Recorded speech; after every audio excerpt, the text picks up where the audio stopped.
On disait qu'elle grillait le meilleur poulet de toute la région.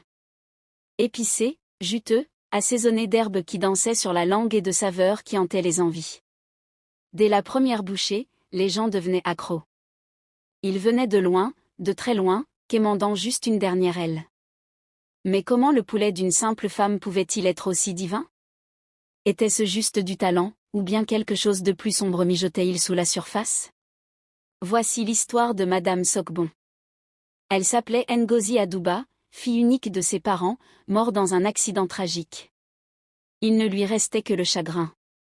Ses oncles et tantes, cruels et gourmands, l'avaient chassée de la maison familiale sans héritage, sans abri, sans compassion. Elle erra de village en village, frottant les sols, lavant les habits, acceptant tout travail qui pouvait lui permettre de manger. Pendant des mois, elle survécut à coups de miettes et de prières, dormant là où la nuit la trouvait. Puis elle arriva à Oumouléry, un village perdu, loin de tout ce qu'elle avait connu. Elle espérait y louer une chambre et recommencer à vivre. Mais les propriétaires étaient impitoyables.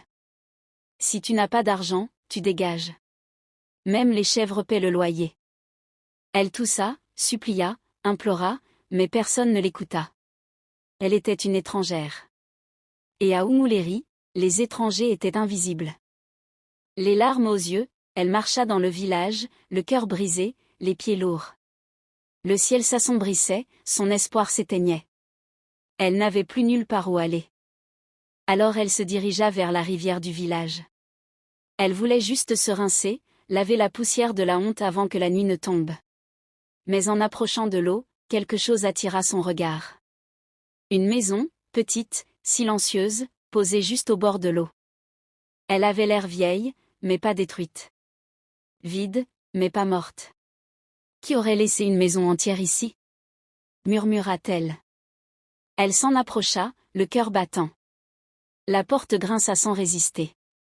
L'intérieur était poussiéreux, mais habitable. Une table, un lit, un coin cuisine.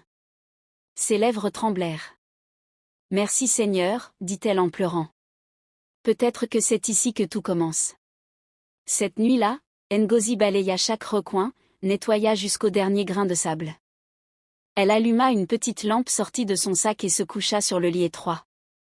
Pour la première fois depuis longtemps, elle dormit paisiblement. Jusqu'à minuit. Un vent glacial traversa la maison, bien que les fenêtres fussent fermées.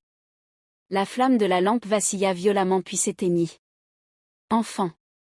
Ngozi ouvrit les yeux d'un coup. Une silhouette se tenait près du lit, brillante, terrifiante.